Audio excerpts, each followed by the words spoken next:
جیسے قرآن پاک کہتا ہے، اور اللہ جس کو چاہتا ہے بے حساب دیتا ہے۔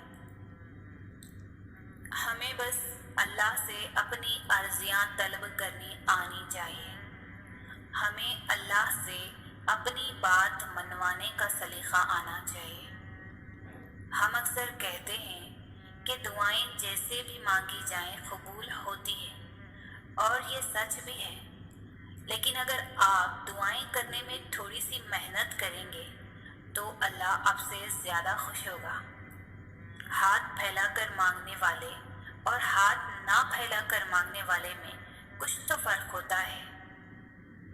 آپ کا عمل ہی آپ کی شدت کو بیان کرتا ہے، اور جب آپ نماز پڑھ کر ہاتھوں کو اٹھا کر اللہ سے دعا مانگتے ہیں تو آپ یہ ظاہر کرتے ہیں کہ آپ نے اس رب کا اپنا بادشاہ مان لیا ہے اور اپنی ہار تسلیم کر لی ہے۔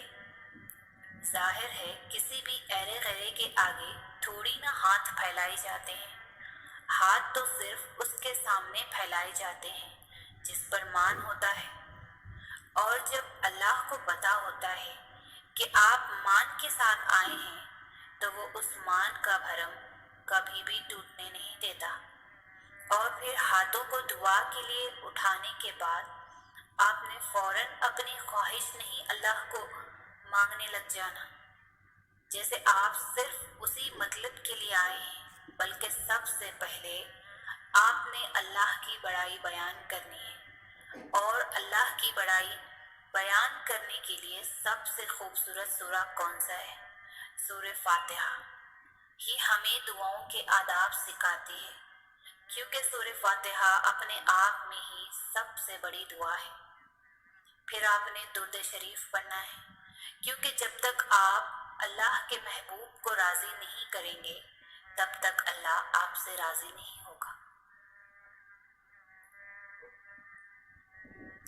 اور حضرت علی رضی اللہ تعالیٰ عنہ نے فرمایا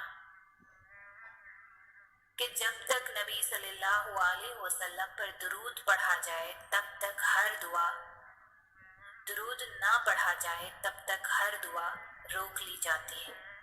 تو آپ نے پہلے دعاؤں کا راستہ بنانا ہے، پھر ہی تو دعائیں منزل تک پہنچیں گی۔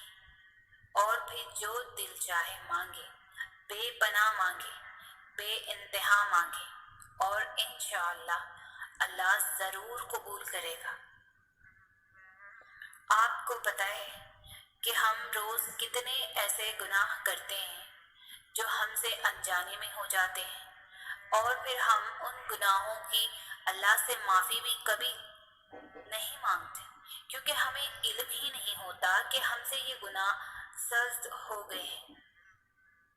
اس لیے ہمیں ہمیشہ توبہ کرتے رہنا چاہیے، ہمیں ہمیشہ استغفار کی تسبیح کرتے رہنا چاہیے۔ آپ اللہ سے جتنی مرتبہ توبہ کرتے ہیں اللہ آپ کو اتنی ہی مرتبہ پاک کر دیتا ہے، اور جب آپ پاک ہونے لگتے ہیں تو آپ کا دل خود بخود اللہ کی جانب مڑنے لگتا ہے۔ ہماری اللہ سے دوری کی سب سے بڑی وجہ ہمارے گناہ ہی ہوتے ہیں۔ گناہ انسان کو اندھا کر دیتے ہیں، اور پھر اسے نہ تو رب دکھائی دیتا ہے اور نہ ہی وہ یہ سمجھ پاتا ہے کہ وہ اپنے ساتھ کتنا بڑا ظلم کرنے جا رہا ہے۔ تو بس جب بھی موقع ملے سوتے اٹھتے بیٹھتے جاگتے اللہ سے اپنے گناہوں کی معافی طلب کیا کریں۔ سجدہ